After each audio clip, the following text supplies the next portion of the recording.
सतनाम साखी। जय श्री झूलेलाल। सिंधी समाचार राजस्थान में ता सभिनि जो स्वागत है। अज पाण ॻाल्हि कंदासीं अंतर्राष्ट्रीय योग दिवस जी कि अंतर्राष्ट्रीय योग दिवस पाण कहिड़े ॾींहुं मल्हाईंदा आहियूं, पाण इनखे कॾहिं खां पिया मल्हायूं, इन जी शुरूआत कंहिं कई। त अचो पाण गॾिजी करे अंतर्राष्ट्रीय योग दिवस जी चर्चा करूं। पंहिंजे श्री आदरणीय सम्माननीय श्री नरेंद्र मोदी जी अपील कई हुई। उहा अपील 27 सितंबर 2014 में संयुक्त राष्ट्र महासभा में अंतर्राष्ट्रीय योग दिवस ला अमेरिका उन अपील के स्वीकृति ॾिनी। ते ॾींहं खां पोइ पाण 21 जून 2015 खां अंतर्राष्ट्रीय योग दिवस मनाए रहिया आहियूं। पाण 21 जून ई छो चुनाव कयो आहे, छोकी ही ॾाढो वॾो ॾींहुं रहंदो आहे। इहो ॾींहुं भारतीय संस्कृति जे अनुसार पोइ दक्षिणाए सूर्य दक्षिणाए थी वेंदो आहे। ते ॾींहुं सूर्य जल्दी उदय थींदो आहे ऐं लेट अस्त थींदो आहे। उहो ॾींहुं ॾाढो वॾो रहंदो आहे पूरे साल में। इन वजह सां पाण 21 जून जो चुनाव कयो आहे। इहो प्रस्ताव पंहिंजे श्री सम्माननीय नरेंद्र मोदी जी अंतर्राष्ट्रीय योग दिवस जी स्थापना इन करे इन ॾींहुं रखी ऐं ॿियो ही 84 देश मिली करे इनखे योग दिवस मनाइण 21 जून 2015 जो। त इहो गिनीज़ बुक में भी पंहिंजो नालो उन में लिखियल आहे, अंतर्राष्ट्रीय योग दिवस। योग जो अर्थ छा आहे? योग जो अर्थ आहे जोड़। जोड़ छा जो? उन ईश्वर खां मिलण जो जोड़, पंहिंजी आत्मा खां जोड़, पंहिंजो शरीर मन बुद्धि खे एकाग्र करण जो जोड़। इन करे पाण इनखे योग चवंदा आहियूं कि पंहिंजो मन पंहिंजी आत्मा सां जुड़े, उन सां पाण जुड़ी सघूं। हींअर जेके खाधा पीता पाण खायूं पिया, ॿाहिरि ॾिसंदा न त पंहिंजी जेकी संस्कृति आहे, खाधा पीता रहन सहन ॿाहिरि जा देश अपनाइनि पिया, पाण उन्हनि जी संस्कृति खे अपनायूं पिया। पाण पिज़्ज़ा बर्गर चाउमीन खाई पंहिंजी सिहत खे किथे न किथे पाण ख़राब करे रहिया आहियूं।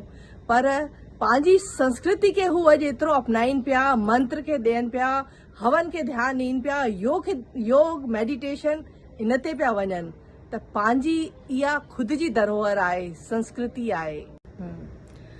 प्राणायाम में सांसुनि जो पंहिंजो महत्व आहे। अगरि पाण साह सवला खणूं था त पाण पंहिंजी उमिरि खे ऐं पंहिंजे जीवन खे स्वस्थ ठाहे सघूं था।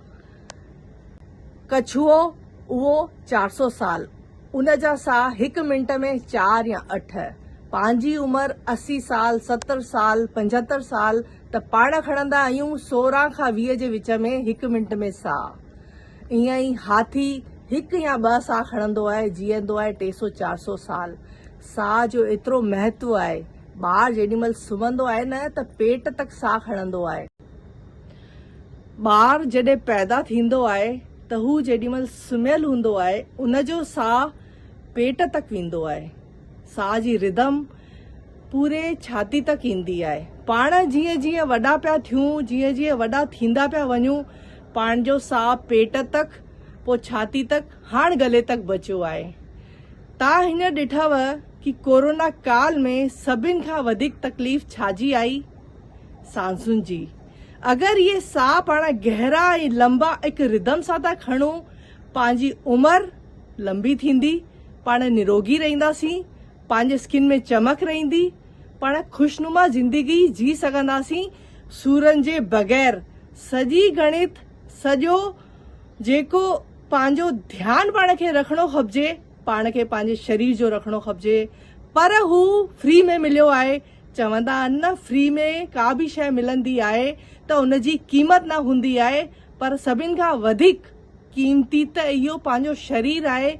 इहो शरीर मंदिर आहे, इनखे पाण खे मंदिर जीअं रखिणो खपिजे। पाण खे प्राणायाम ते ध्यानु ॾियणो आहे। पाण खां जेके आसन पंहिंजे शरीर खां थियनि ज़ोर ज़बरदस्ती कॾहिं न करणी आहे कि पाण खे का तकलीफ़ अची वञे। पाण खे कंहिंजे अॻियां वेही जानकार जे अॻियां ही जेतिरा आसान ॾिसण अचनि था एतिरा आसान इहे आसन आहिनि कोन। त पाण खे पंहिंजी इन में न हलाइणी आहे कि पाण खे तकलीफ़ में अची वञूं। सभिनि खां इम्पोर्टेंट महत्वपूर्ण सूर्य नमस्कार आहे। सूर्य नमस्कार अगरि पंहिंजे शरीर खां थिए त कजे। इन में उहे सभु आसन आहिनि जंहिंसां पंहिंजो पूरो शरीर स्वस्थ रही सघे थो। इन में आसन आराम सां सहजता सां जल्दबाजी सां न कजे, न त पाण खे शरीर में का बि तकलीफ़ अची सघे थी। ऐं ॿिया जेके पाण आसन ॾिसूं था पंहिंजे शरीर खां जेके थियनि उहे कजनि। पाण